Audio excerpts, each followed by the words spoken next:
You guys are good to go. Thanks. All right. Hi, everybody. I'm Jennifer Hinkle from the Data Economics Company.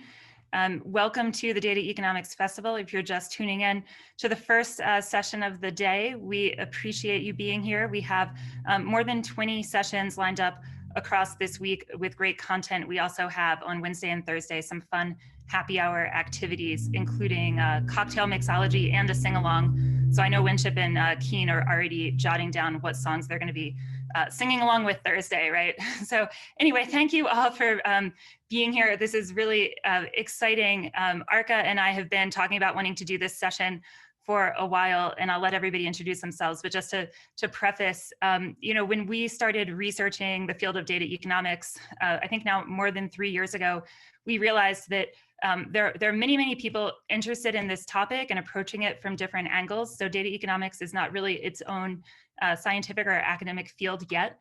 We think that that's starting to change and it's starting to be a little bit more recognized.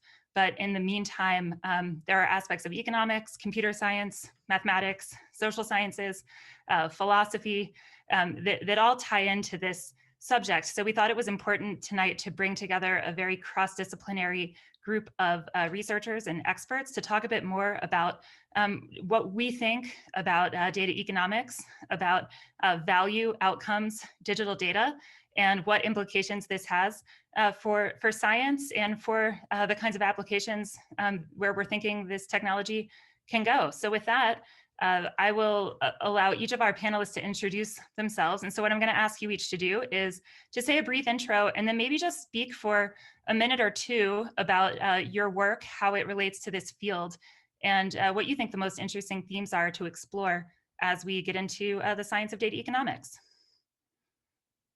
All right, I'll nominate KEAN to go first because he's next to me in the video. Okay, thank you very much, Jennifer. So it's a pleasure to be here and to talk about the assetization. Anyone who knows me knows that I'm kind of obsessed with assets, and I find them, you know, all of the aspects of them particularly, I don't know, interesting for some reason or another. And I'm an associate professor at York University, where I work in the Faculty of Environmental and Urban Change, and I'm a graduate program director of the Science and Technology Studies program there.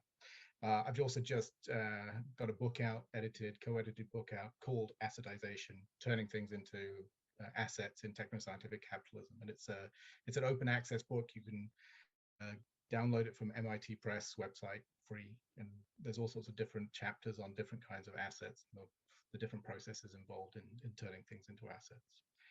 I think in terms of the interesting themes that I'm, you know, that could emerge from this discussion, I think that the issue of sort of the process of assetization for me, this, you know, what is it, you know, what are the various mechanisms involved in the transformation of things, and I think almost anything can be turned into an asset. You know, what are the mechanisms that are involved is interesting. So that process, and you know, I'm interested in other aspects of it as well. You know, like what are the consequences of assetization? What are the problems that arise when we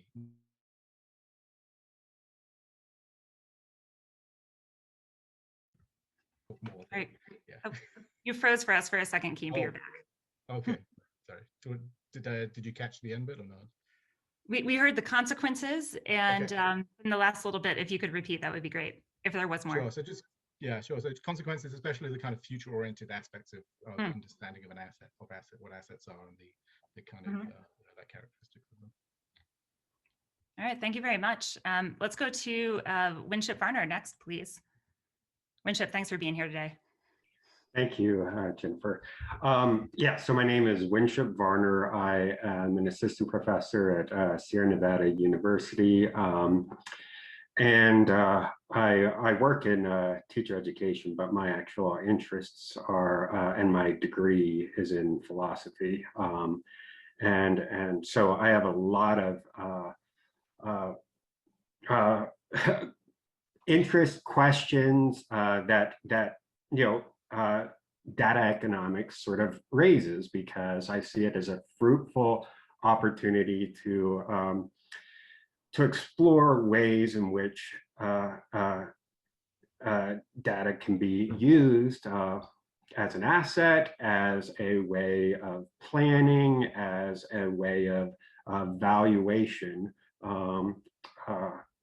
when one considers future, especially large problems that we as a society face. So my interest in political economy in particular is related to data economics. And so I'm looking forward to exploring that and talking with you all about that.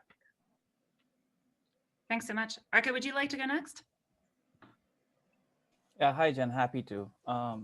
So a little bit about me, as Jen mentioned, Jen and I have been working on what's today the Data Economics Company for about 3 years now, starting with the Research Alliance and then now growing into kind of a company that has a core technology as well as a research arm that is dedicated to building a formal discipline around the concept of using digital data as units of economic utility, economic value, and both the science that can be built around that when you merge the economic aspects of this, the computer science aspect of this, as well as the mathematical aspects of it, as well as we've been fortunate enough to have the capacity to also develop technology from the ground up that can bring a lot of these data economic concepts to life and actually help people, companies, organizations, communities turn their digital data into useful and valuable assets that can be securely traded and otherwise utilized within their networks, as well as, more interestingly, across what we call data economic networks that each are optimized to unlock some set of value and utility from some set of digital data that is owned by these participants.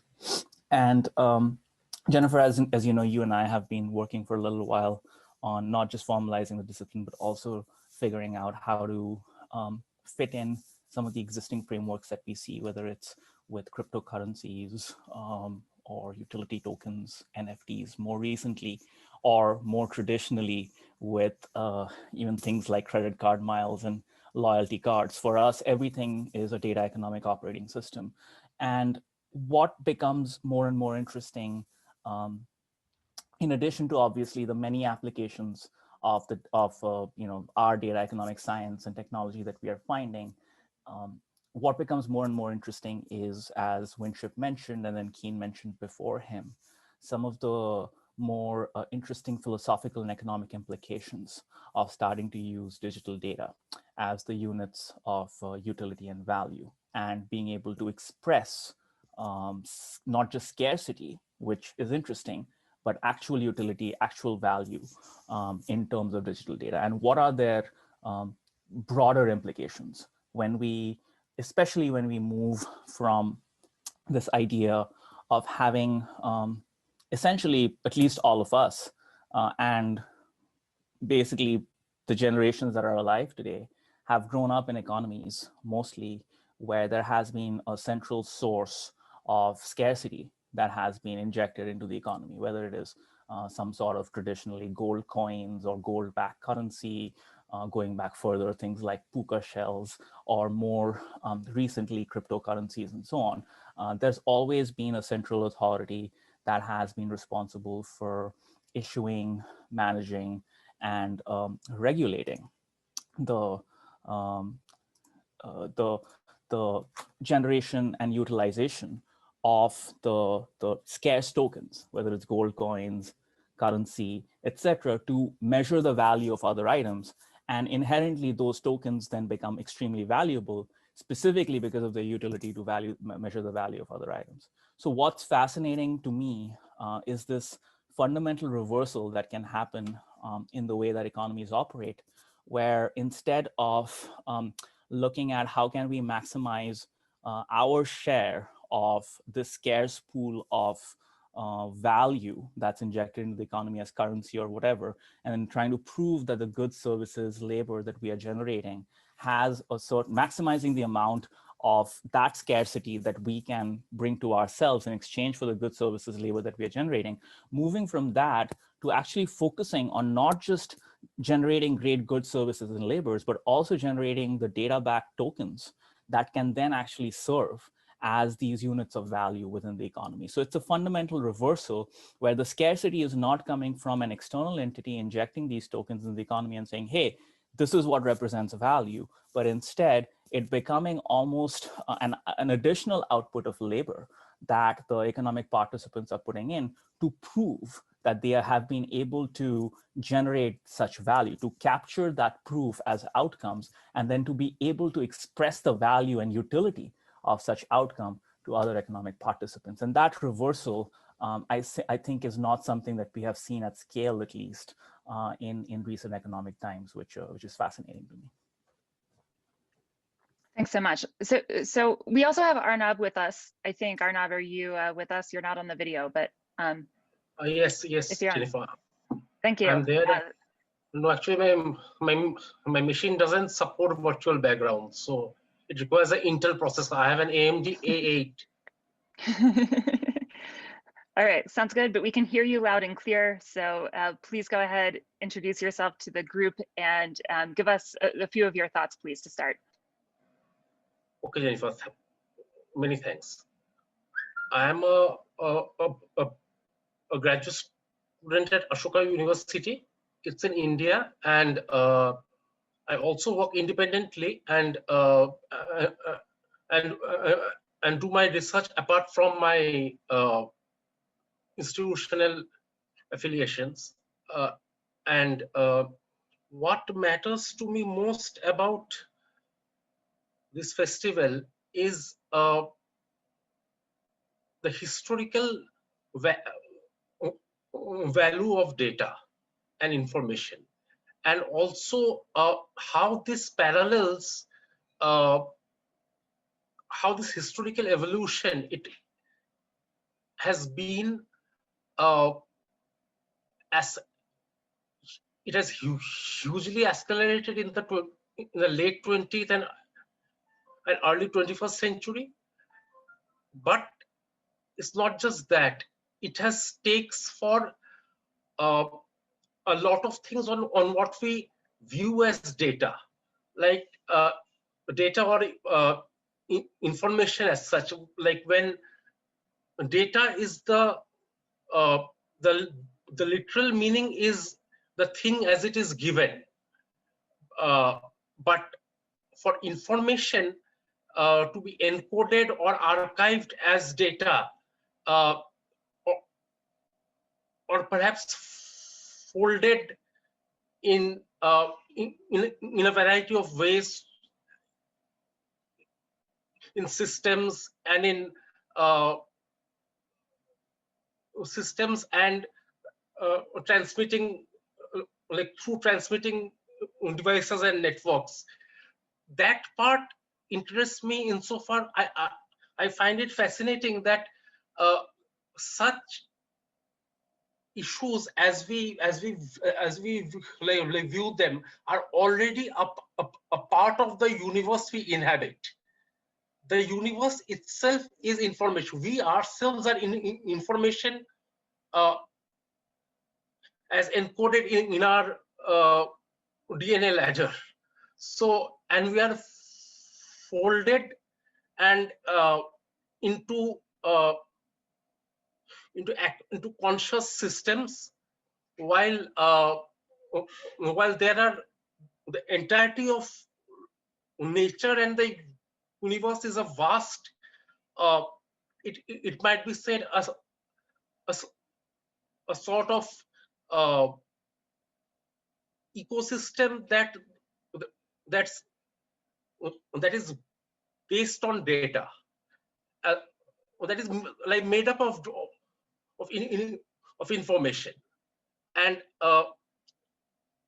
this part actually takes me to the stakes about such a view, that if we are information enfolded in systems ourselves, what we transmit, what we generate organically, and what we transmit, we mediate through certain communication life worlds. Now these life worlds encode the communication and and assign like values to it. Now, when such information is centralized, and the like as ARKA was saying, and his work interests me a lot, that a central power injects it with value and artificial scarcity, that becomes a sort of like the disciplinary background I come from. It becomes an exercise of power, and also the various implications of the alienation of labor from the thing in itself. If even if I view the thing in itself as a sort of not just the Kantian thing in itself, but also as a sort of a thing that is made up of correlates, even then we have a shared responsibility to ensure that that such things get their due, that labor gets their due. And this part, I think, when labor is alienated from its product and then its value, it becomes a sort of a chain of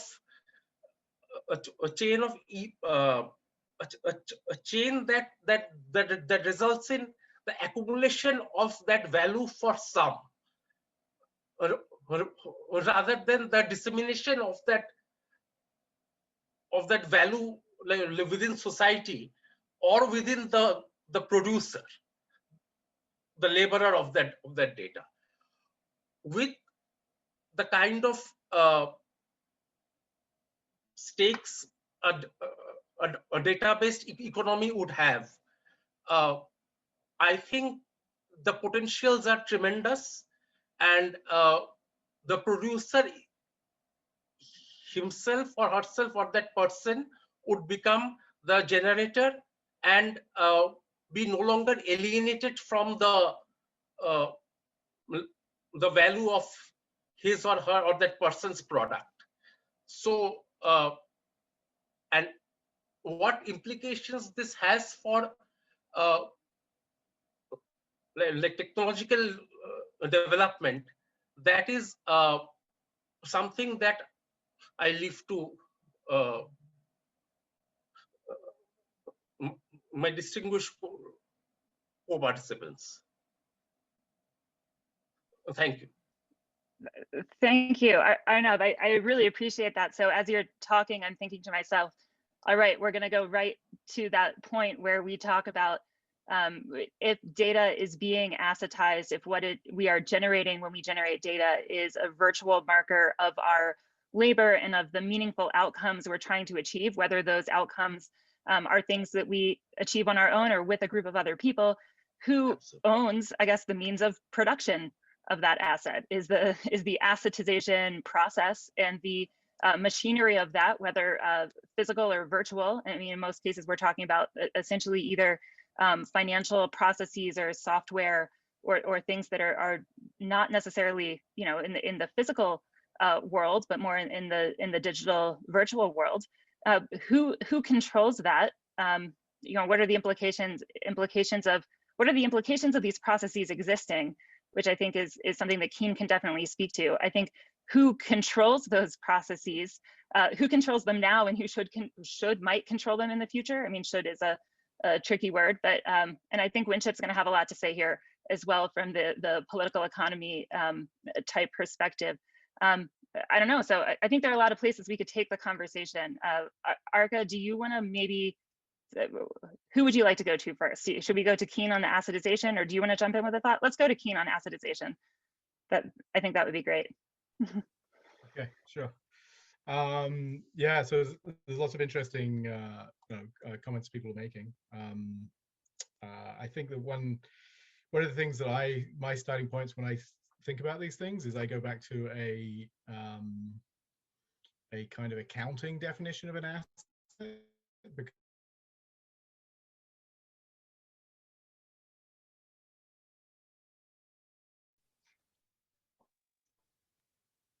Can you hear me? Oh, now we can. You're Okay, back with us, sorry. yeah. Yeah, so I start with an accounting definition of asset because I find it's a useful kind of way of thinking through some of the implications, and a very basic accounting definition taken from the International Accounting Standards is that an asset is a resource that is controlled by an entity as a result of past events that leads to future benefits. And so if we break it down and we think of something like data in those terms, it becomes trickier to actually kind of start, well, not trickier, we can then start thinking about how it gets turned from, say, information to into this kind of data asset. And so thinking of say big tech, and how does big tech turn personal information that it collects into a data asset is kind of interesting. And I've been looking at this as well. You can think of big tech is, what are they interested in? They're interested in the primarily in terms of well, they have different kinds of ideas of what data can be as a resource, but they're primarily interested in collecting as much of it as they can, so that they can control access to it and limit the access of different, of other social actors, organizations, customers, the state, and so on, so they can limit access to it. That enables them to then accrue that future benefit by charging for access or for the particular product that they make that is reliant upon that data. And so we can break it down in that way. And what's interesting about it is that my starting point is always that an asset is made. It's, it doesn't exist inherently. And so we have to break down what are the mechanisms, as I said at the very beginning, what are the mechanisms involved.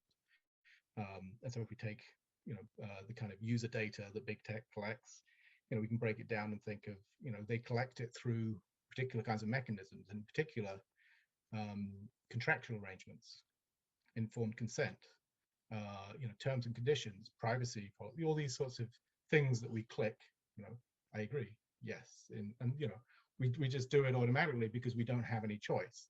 So we could think about power. The power exists. There's a certain aspect of power that exists there at that very collection point of our data. A second aspect of it, if we think about the access issue, that again involves forms of contractual arrangements, but it also involves technical issues around interoperability. Do these big tech firms want to have data that is interoperable, that they can, that anyone can access their data engine in whatever system, technical system that they have, and that they want to develop? And the answer is no. They obviously don't want data to be interoperable. They don't want you to be able to take your data. Facebook doesn't want you to be able to take your data from Facebook to another social media entity, organization, existing or startup, in a form that is easy to plug into that new platform or system or whatever it is. So that's another part of it. But there's also really interesting aspects to assetization around the forms of knowledge that get deployed in terms of turning things into assets. And this can be forms of, it can be cultural forms of knowledge, which are, forms of narrative and discourse and so on, that are about transforming something that we think of, like ARNAB was saying about, the life world, transforming the life world into something we can then think of as an economic resource. Natural capital accounting would be one, human capital would be another.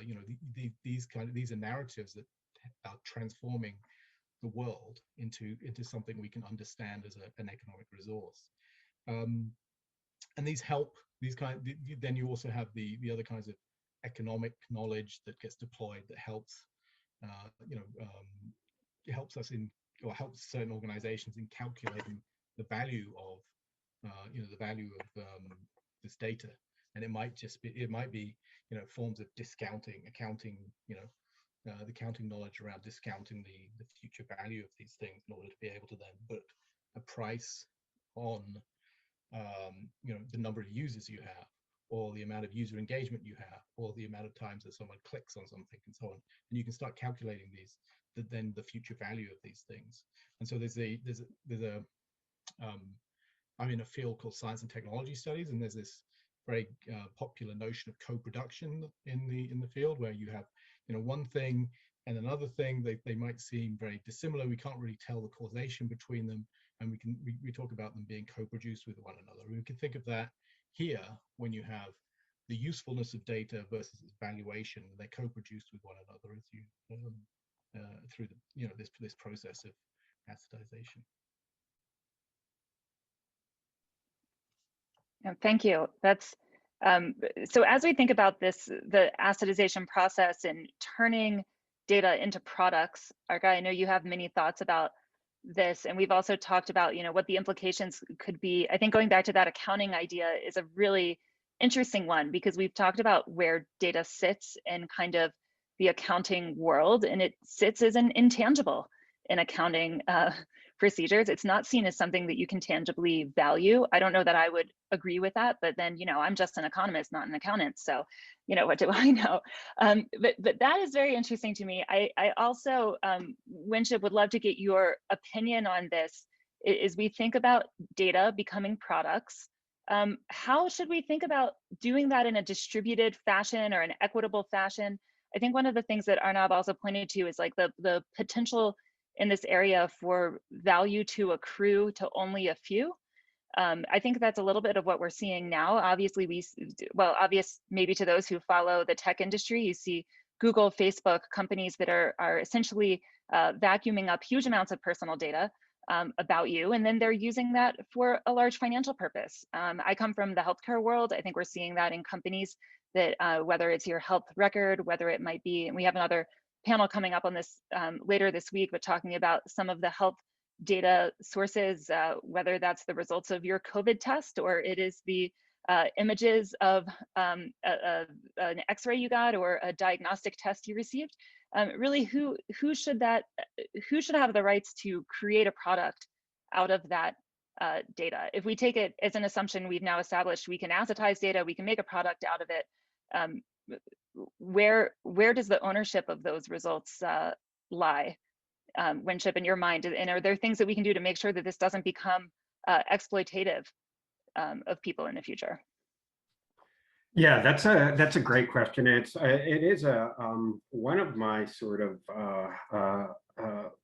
like I'm definitely someone that looks towards the future. Where are the trends going? What how is big data being used by large corporations and so on? And I want to sort of frame the issue as one of, well, a data commons versus a data enclosure. And this will I'll have some questions for KEAN regarding this and assetization. And the process of that. But yeah, the big concern, say, when it comes to the use and control and creation of data is, well, where does it lie? Who has access and control? And the basic idea behind a data commons is, well, that everyone has access, and you might not have the tools to know what to do with it, but it's there. It's part of a information infrastructure that's available to anyone that so chooses to use it. So it becomes publicly accessible, and I would contrast that with what I'd call a data enclosure, which it parallels sort of the origin of capitalism, which largely arose through land enclosures. So, capitalism arose in Britain because, in part, the commons, the common lands, were enclosed. Now there were seen to be benefits of enclosure. Oh, we could manage the land better and keep people off of it, and so on. But it forced people off of it, forced people into a waged labor position. So in a similar way, the idea behind data enclosure is data becomes privatized, and under certain circumstances that's perfectly acceptable. But my concern is the widespread data enclosure. What if instead of trying to push for the openness of data, the grand push is for the enclosure, largely by big data corporations that can then use that to extract, say, rent or something like that. So I guess just as a question to begin off, does assetization require data enclosure?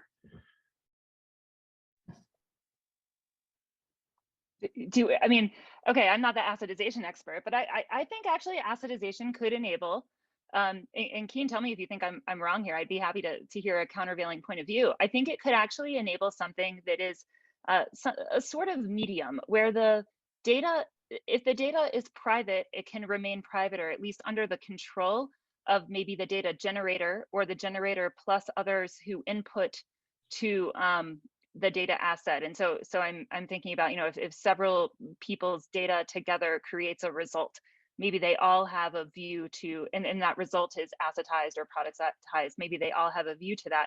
And then it's not so much that all of the data has to be kind of open and out in the common for anyone to use freely, but maybe there could be a commonality of like the metadata of that. So it could be easy to say, okay, we can go out and search, for example, that there are places that we could go to find these different types of data. That doesn't necessarily mean that all of the data would be free. I also think, which I don't think that there's any implication of pricing or something. And when we talk about commons versus enclosure, I think it's more of an access kind of thing and an ownership and control thing. But I think that would be a counter position, I guess, to what I see now. I do see these data enclosures or walled gardens with like companies such as Facebook. If there were a way that you could kind of extract your data from those places and control to take it somewhere else, with the ability to put it in a certain place, take it out, put it in a different place. I don't think that that's either an enclosure, a full enclosure, or a full commons, I guess I would say. So I would see the happy medium is something where we know where to go to find all of these different data sources, but no one is able to aggregate up all of these other people's data and extract value out of it without their consent. Yeah, Jen, I just wanted to chime in here because I think there's a very interesting aspect to the definition of an enclosure versus the definition of a commons. So let's just define commons for a second as data that is publicly or relatively easily available, right? Without spending a lot of energy or effort or, I don't know, cryptographic hacking power, I can access this data. Then if we think about this idea of a data enclosure and this happy medium that you were talking about, I think that's where one of the unique properties of data comes in, is that in order for us to define a structural enclosure for data, it doesn't actually have to be in the same place. It doesn't actually have to be a centralized structured. We can define an enclosure that is distributed.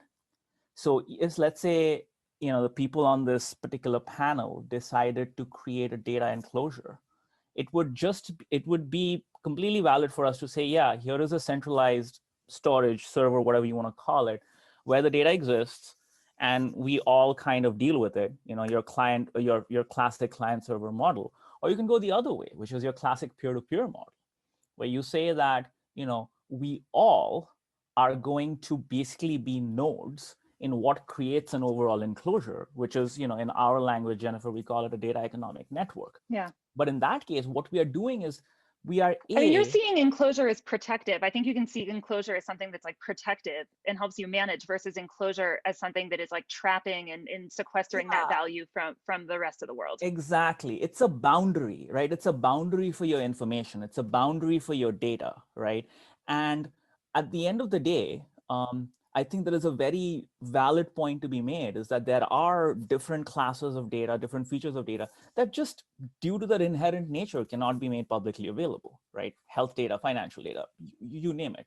But with the definition of the right enclosures, which are in that happy medium, which aren't necessarily being controlled by an entity who is controlling the centralized system, but instead is being kind of jointly governed by all of the entities who actually have an economic stake in the generation of the data and the outcomes that it represents, right?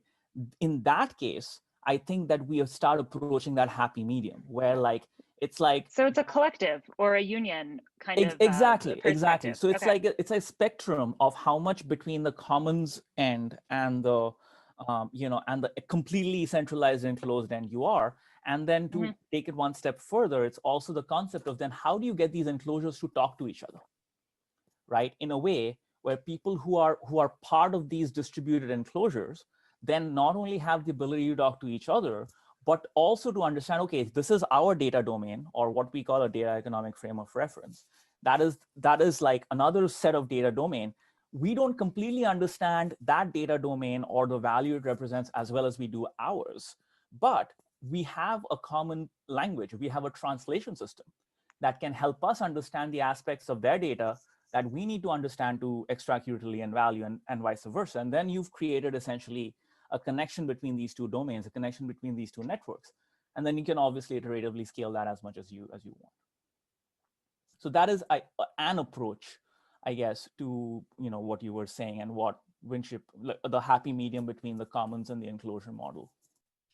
Yeah, I totally agree with you. It doesn't have to be all of one or all of the other. And I think a sort of useful model, at least it helps me think about it, is sort of, how is basically the software community. So you have proprietary software, you have open source software, you have different licensing, and some of these projects are federated. And there can be shared data between the projects. So if you federate the data, then you don't require that the specific repositories of data all follow the same licensing scheme. There can be a variety of licensing schemes available depending on who's doing the licensing and what the goals are. If the goal is to generate revenue, that's going to be very different than sort of a public service data. Yeah, ARKA, did you want to chime in there? No, I completely agree with WINSHIP there. I mean, I think KEAN has his hand up. Yeah, I'd love to chime in at this point. Please. So I think this is, it's a very interesting discussion, this whole kind of issue around boundaries and enclosures and how do we do it. And I think one of the big issues at the minute is very much defined by this whole issue of what is the commons and who has access to the commons, and what is the a way of protecting the commons. And at the minute, any data company can go out there and start collecting data.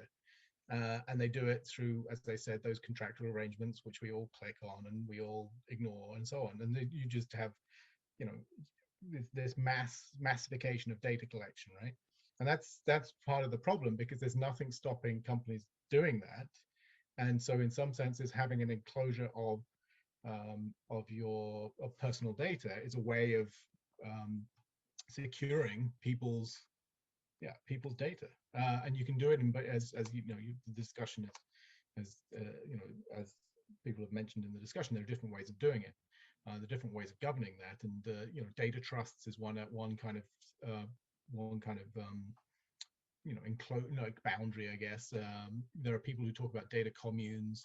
You've mentioned that kind of data unions or whatever. So there are all sorts of different ways of doing it that would then constrain the ability of companies just to collect whatever they want, and that would create a series of different pressures and series of different imperatives that would lead to different technical, social, legal outcomes. And so I think that thinking of ways of doing that, I think are important. One thing I had thought of was a very simple, maybe it's not simple, but a kind of legal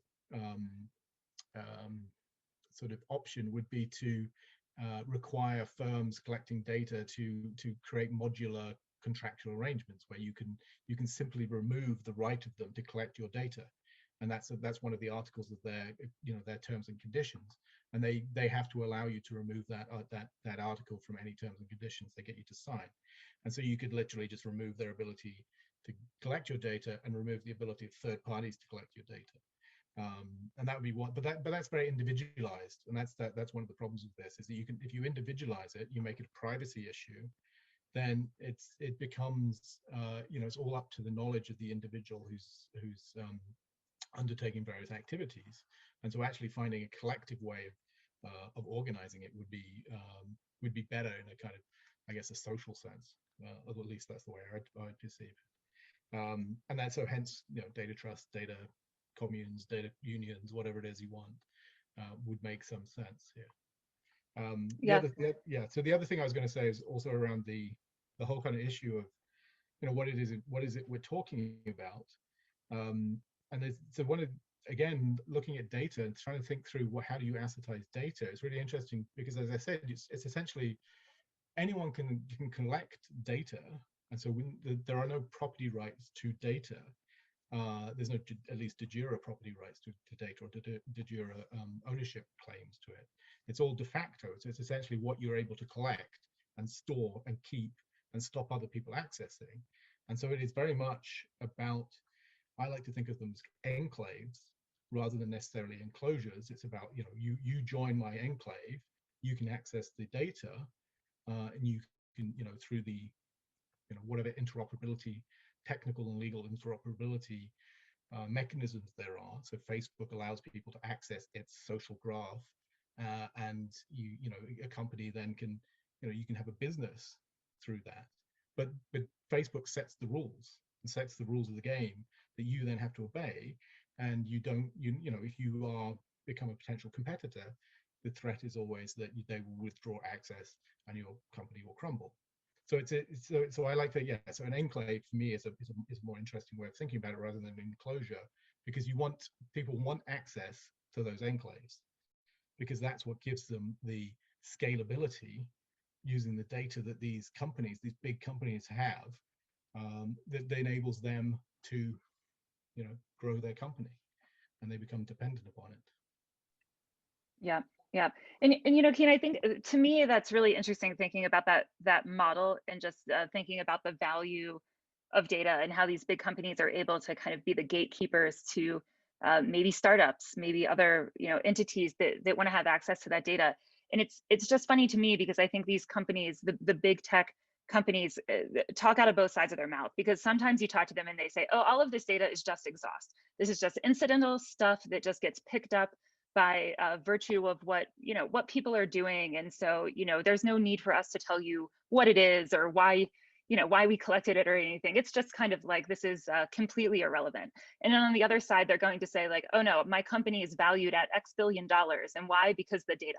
So we know that it can't, in my mind, it can't really be both. It can't be something that has just trivial and insignificant value, and yet also be like the backbone of the company's valuation, and of something that they make a product of and sell other people in a subscription model. So I think I just find that to be a really interesting juxtaposition. I think all of the stuff that we're talking about could probably be very scary to some people sitting in that big tech executive world, because I think as the populace, as consumers, get a little more aware of if they were aware of the value of their data, and somebody this morning gave a great example. They said it's just like if you have $5 and you put it in the bank, that might not be worth very much. But if the bank pools all of that and is making investments, you still get your cut of interest on that $5, even if it's 1 cent a year.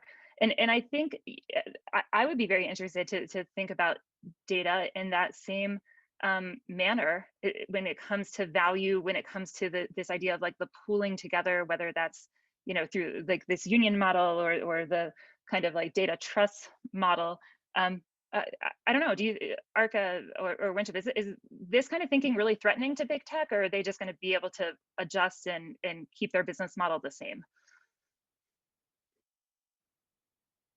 Any thoughts on that? No one wants to answer that question. It's too dangerous. I'm happy to share some unless WINSHIP wants to go first. Go for it. I think, and Jennifer, you and I have talked about this before. And in fact, I think we talked about it during one of our prior events because someone asked this question. I think, yeah, I mean, you're right. I think it's definitely threatening. At the same time, I think that, there's that dual, the dual consideration of data privacy and data utility, right? To your point, I think that the public in general, I mean, let's say that in comparison to the number of people who are generating data that has meaningful value to a big tech company versus the number of people who are actually aware of that value, that ratio is way off. But it won't be for very long because, I mean, just people like us, and then you can just multiply that with more of an awareness of like whether you call it Web 3.0 or whatever it is. It's funny to hear something like decentralized internet because of the reasons that we've talked about, but a lot of people are talking about that. And what they actually mean is not necessarily architecturally, which obviously the internet is decentralized in a fundamental way, but from a data architecture perspective, right? People are becoming more and more aware. So I think that what's fascinating, and I think this is where the science of data economics and a lot of, like, for example, what ARNAB was saying of like, like we are all information and all we are doing is processing information, right? If you start from that point and draw the line all the way to, okay, how do you actually have practical utility for such information that can unlock additional value in the form of goods, labor, services? This is where that I think that boundary or that event horizon, so to speak, lies. Where that, to KEAN's point, a lot of the focus right now is on the privacy and control aspect, which right now is just like an entire ocean, right? There are no dams whatsoever. All of our data is just flowing out. The only people who are damming it, so to speak, is, the big tech companies, and then they're able to generate, hydroelectricity or its equivalent else, or the value out of it, right? But I think it's inevitable that these dams, smaller dams, are going to start getting built, which whether it's a personal dam, which is what we call a personal asset portfolio, data portfolio, or enterprise dams, which I think are going to be much more quickly adoptable because, enterprises, once they understand that there is revenue to be generated or value to be had, they will be much quicker, I guess, to jump on that. I think that from my perspective, it's very clear that it's going to be a two-step process. One is the first stage is going to be people realizing that this value exists and then wanting to control the flow of that value, because to a great extent, the conversation has been around privacy. And privacy is and I think KEAN and I were talking about this last time we had a chat. Privacy is is highly contextual and highly tied to culture and a lot of other socio-political factors, where, as we've discussed, like, the value of someone's privacy in a country like, let's say, India might be very different from the value of privacy for someone in the US. So like the notion that my data is being used to make money, or that can be used to make money for me, might be much more palatable to someone who kind of takes that for granted. Maybe it's a little more universal. The idea that, I mean, and WINSHIP, you and I have talked about this as well, like the kind of labor theory of value, and is, the data is labor kind of theory or analogies. I mean, if the data is resulting from stuff that you do, that's what you generated. Why should someone else be profiting off of that instead of you? Or why should someone else be compensated and capturing that value? So yeah, ARKA, I mean, I totally, I mean, we've talked about this a bit before. I agree with your perspective on this. My question is like, what happens first though? You said you were saying, I mean, as soon they realize the value, and then the next step is And people are then going to want to make the asset. exactly. Assetization And I step. think, Okay.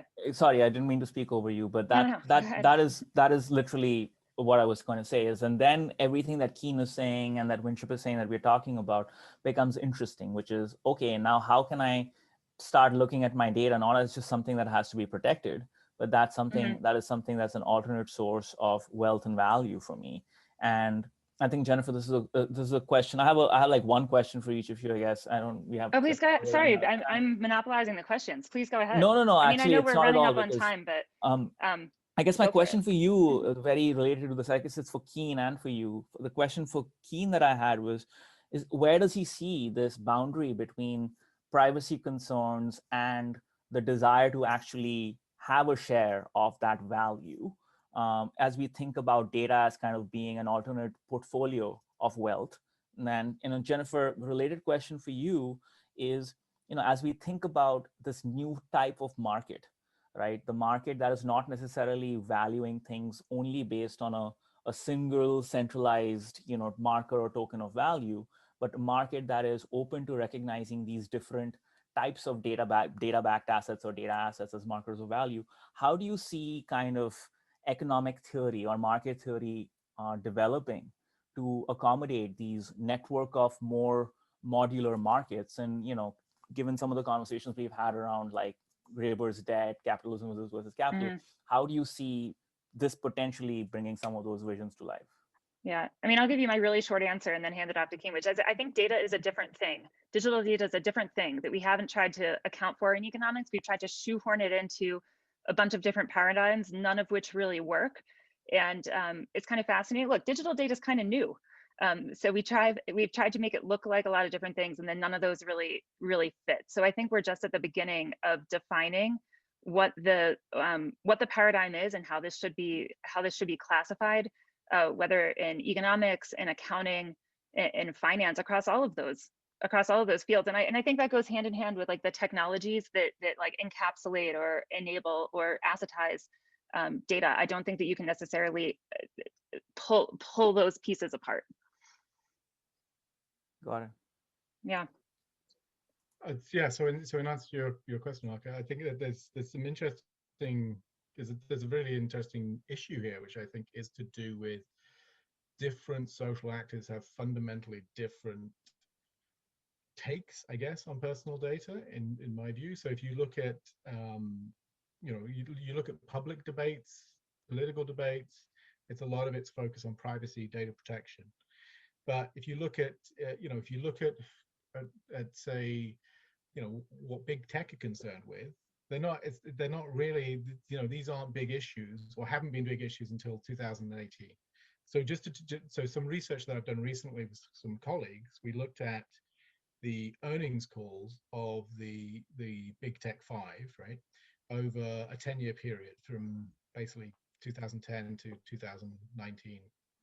And we were interested in, how are they framing personal data, and how are their investors understanding personal data?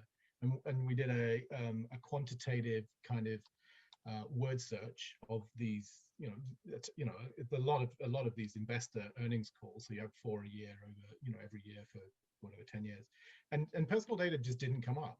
It's really interesting. Personal data just didn't come up. The privacy didn't come up until 2018. So Cambridge Analytica. And that really only came up with Google and Facebook. And so privacy was, privacy came up as a kind of a potential threat to their, to their business models. And what was coming up was essentially their focus on user engagement, right? So that's their metric. That's the way they measure, and they make things legible as value for them. And so that's what we were trying to understand and try and analyze.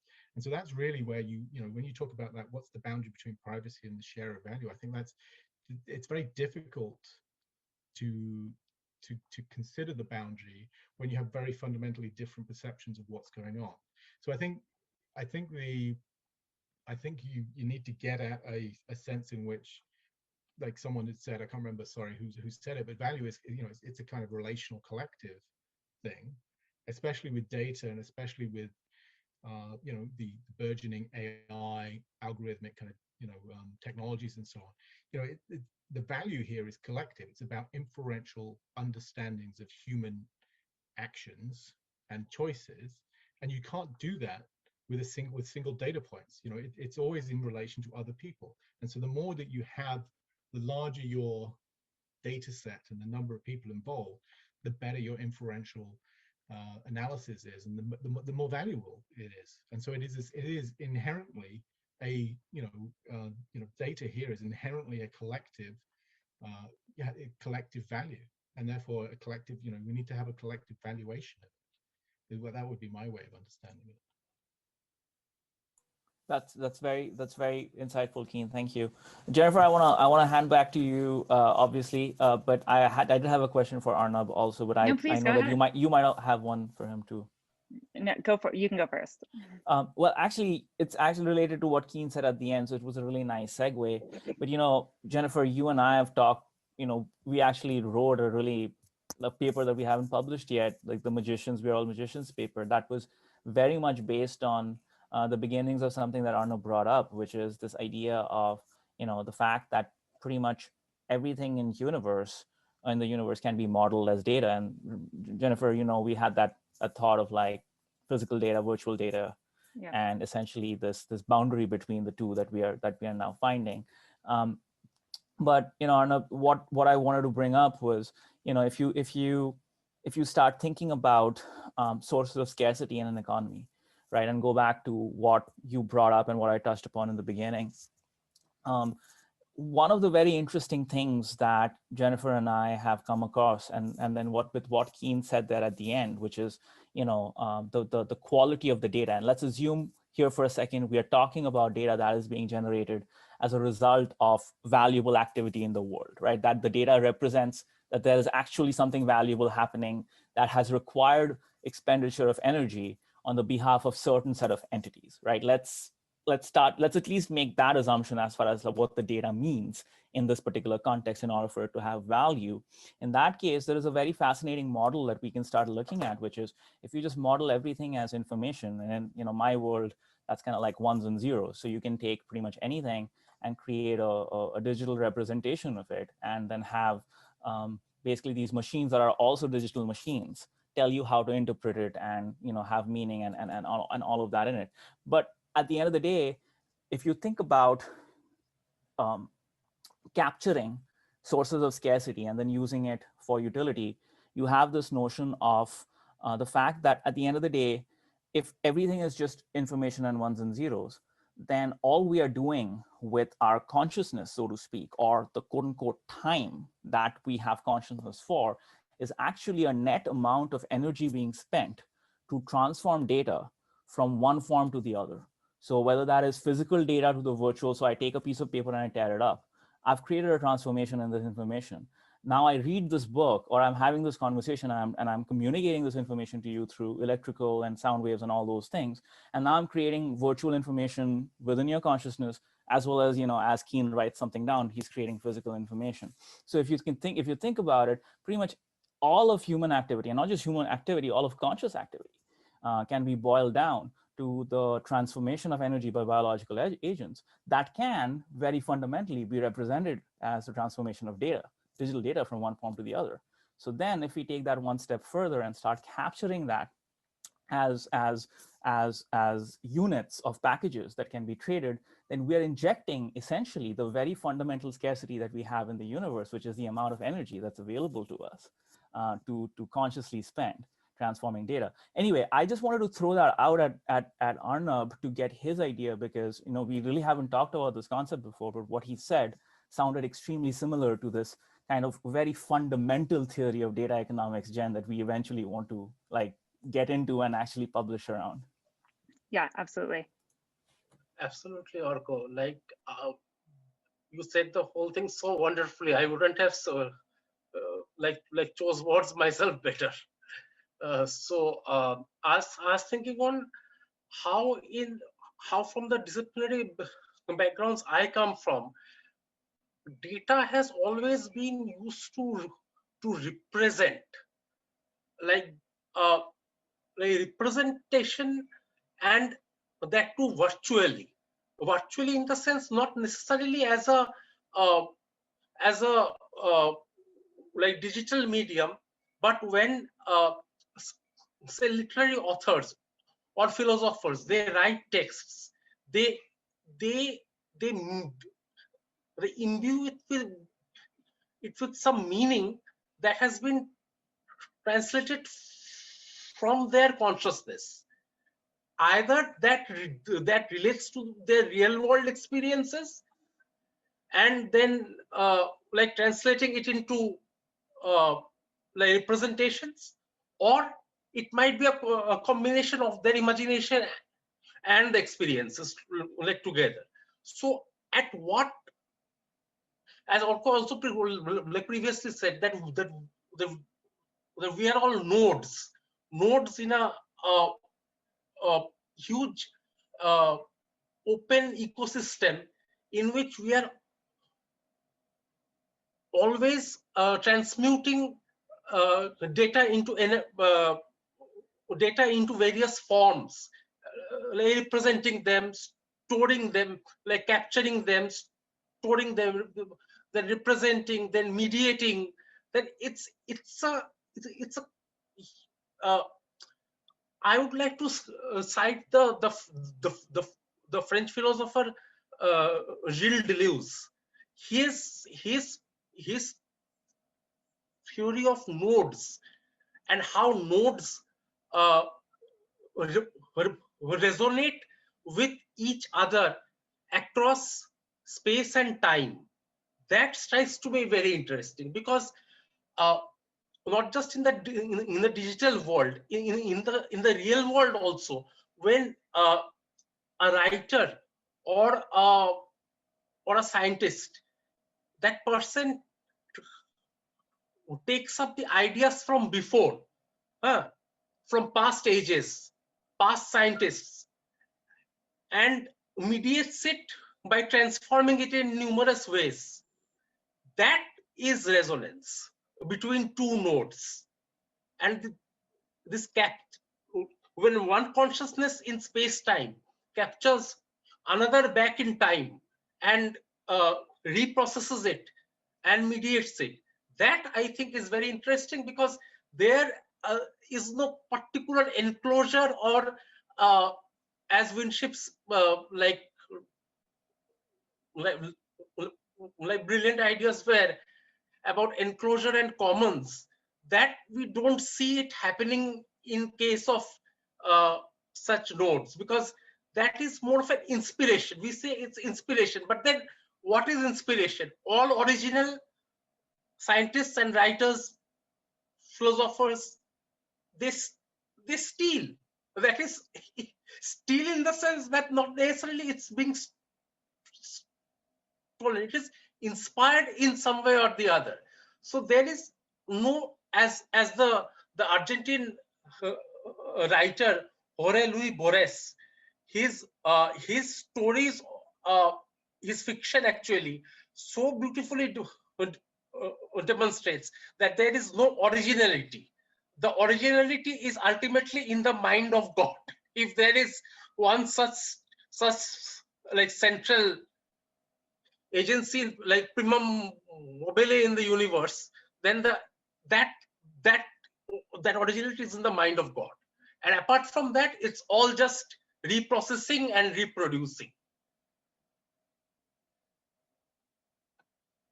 Oh, that's wonderful, and I love that you brought up Borges, because like you know, for example, you know, the story where the traveler comes to the idol and then, you know, starts dreaming and then, you know, realizes that he's in someone's dream, or that one where, like, you know, the bullet is fired and the person kind of like writes their epic masterpiece between the time where the bullet is fired. Absolutely.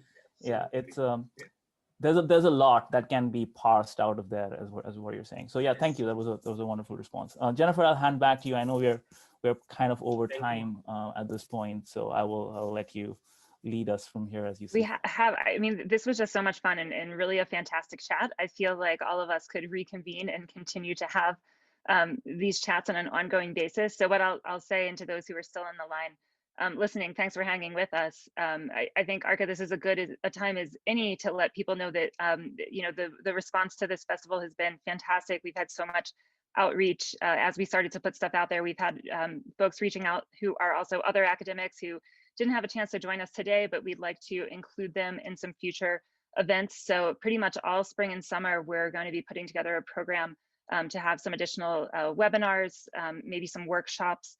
Certainly, you know, ARKA, you and I have talked a lot about the textbook that we're working on, as well as the potential for an academic journal coming later this year. So I definitely want to be engaging as much as we can with people who are thinking about this from all different angles.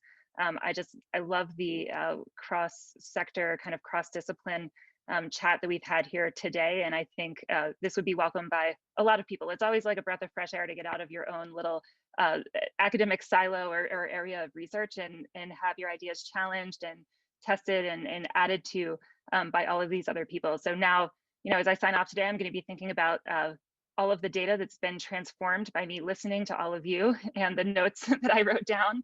And you know, I don't know if I can make like, can I assetize my note paper as an NFT? Maybe I can. KEAN, that'll be a follow-up discussion. But thank you guys so much. This has been fantastic. Arnab, thanks for dialing in. I know it's pretty early in your morning from India, so very appreciated. And KEAN, it's getting late at night there. So thank you all. And with that, we'll sign off tonight. And please feel free to reach out to us with any questions, comments, feedback at festival@lydian.com. Thank you all and have a great evening. Thank you very much. Thank you, Jennifer. Thank you, KEAN. Thank you, WINSHIP, and thank you, ARKA. Thank you. Thank you. Everyone for such a wonderful session. Thank you. We You appreciate too. Thanks for contributing. Thanks, everyone. Bye-bye.